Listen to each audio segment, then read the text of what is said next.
السلام علیکم ورحمۃ اللہ وبرکاتہ۔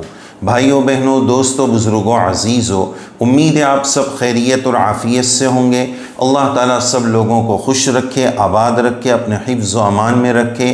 رمضان کی مبارک بہاریں پورے آب و تاب کے ساتھ رواں دواں جاری اور ساری ہے۔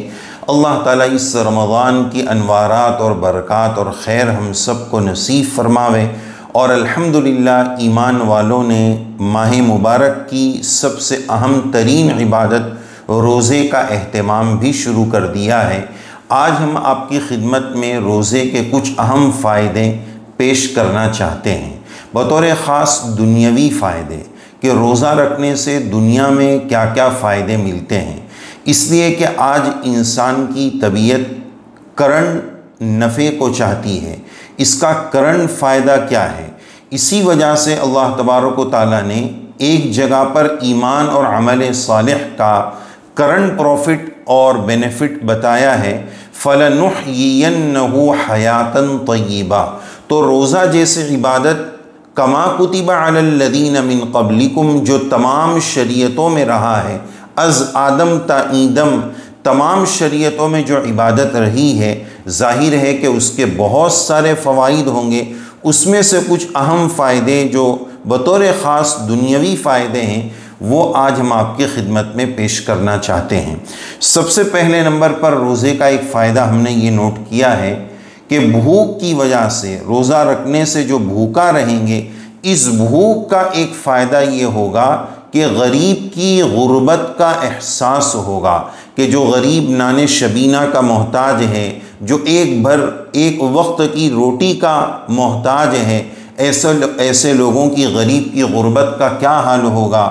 فرعون، نمرود، قارون، شداد، حامان، یہ جتنے فرعون بنے ہیں نا، انہوں نے کبھی بھوک کا احساس نہیں کیا ہے۔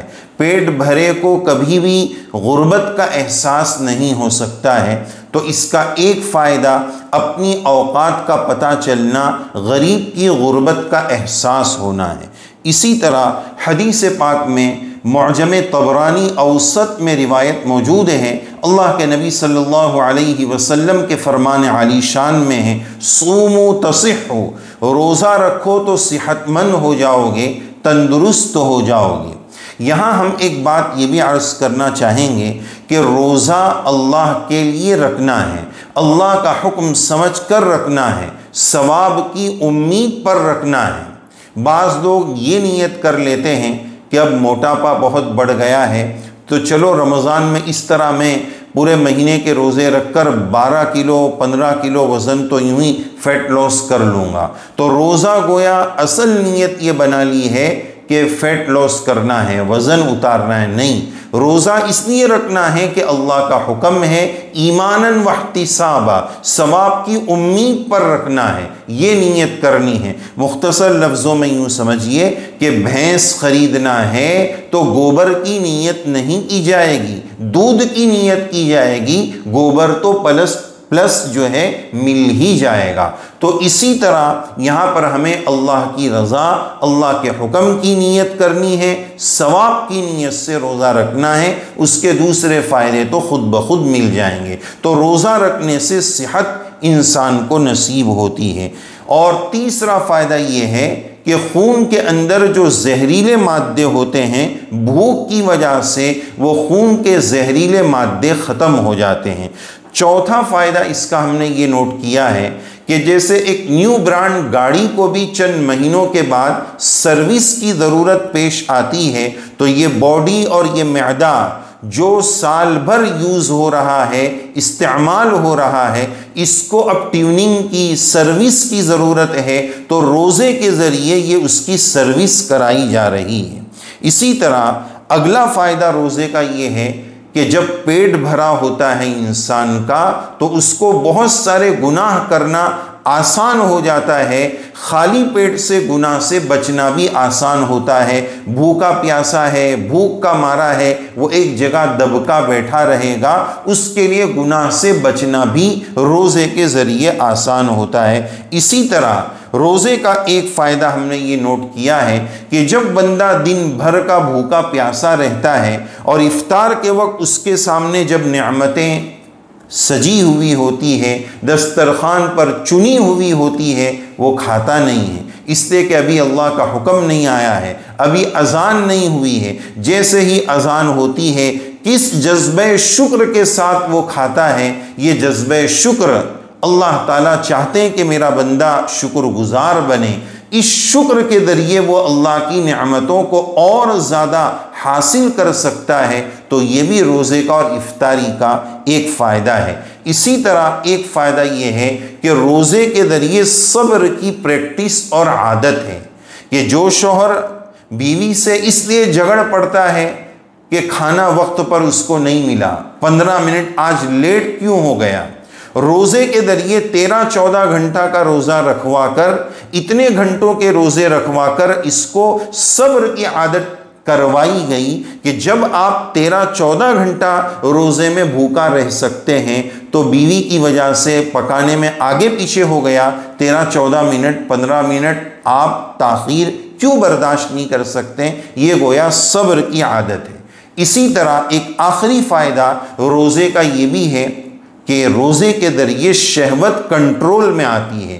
اسی وجہ سے حدیث پاک میں یہ حکم دیا گیا ہے نا کہ جس کے پاس اسباب نہ ہونے کی وجہ سے، مالی فراہمی نہ ہونے کی وجہ سے وہ نکاح نہیں کر سکتا ہے، فَعَلَيْهِ بِالصَّوْمِ فَإِنَّهُ لَهُ وِجَاء، او کما قال علیہ الصلاۃ والسلام، اس کو چاہیے کہ وہ روزہ رکھے، اس لیے کہ روزہ کاسر شہوت ہے، وہ شہوت کو توڑنے والا ہے۔ تو روزے کے ذریعے انسان کی شہوت بھی کنٹرول میں آتی ہے۔ اسی طرح روزے کے اور بہت سارے فوائد قرآن و سنت میں ملتے ہیں۔ روزے سے تقویٰ ملتا ہے، اللہ کا تعلق ملتا ہے، اللہ مل جاتے ہیں، روزہ میرے لیے ہے، روزے کا ثواب میں ہی دوں گا، روزے دار باب الریان سے داخل ہوں گے۔ اس طرح بہت سارے فوائد ہیں۔ جب بندے کو فوائد اور فضائل کا یقین ہوتا ہے تو اس کو عبادت کرنا آسان ہو جاتا ہے، پھر اس کو عبادت میں لذت ملتی ہے۔ آج ہمارا المیہ یہ ہے کہ یا تو ہمیں عمل کی فضیلت کا، اس کے فائدے کا علم ہی نہیں ہے، یا اگر علم ہے تو اس کا یقین نہیں ہے۔ لہذا قرآن و سنت میں اعمال کی جو فضیلتیں بتائی گئی ہے وہ اسی وجہ سے بتائی گئی ہے کہ ان فوائد اور فضائل کو سمجھ کر، سیکھ کر اگر کیا جائے گا تو اس عمل کا چسکا لگے گا، اس میں ذوق اور شوق پیدا ہوگا، اہتمام کے ساتھ اس کا کرنا آسان ہو جائے گا۔ رب کریم سے دعا ہے اللہ تعالی ہم سب کے لیے ماہ مبارک کی عبادتوں کو آسان فرمائے، روزے اور تراویح کو آسان فرمائے، اللہ کا خوب شکر ادا کریں کہ اس نے یہ رمضان کی نعمت ہمیں عطا فرمائی۔ ہمارے بہت سارے رشتہ دار پہچان والے جو گزشتہ رمضان ہمارے درمیان موجود تھے، آج وہ اپنی قبروں میں جا چکے ہیں۔ رب کریم نے ہمیں یہ رمضان عنایت فرمایا ہے، اللہ تعالیٰ اس کی ہمیں قدردانی نصیب فرمائے، شکر گزاری نصیب فرمائے، اعمال صالحہ کا اہتمام نصیب فرمائے۔ اللہم اعنا علی ذکرک و شکرک و حسن عبادتک، آمین یا رب العالمین، وآخر دعوانا ان الحمد للہ رب العالمین۔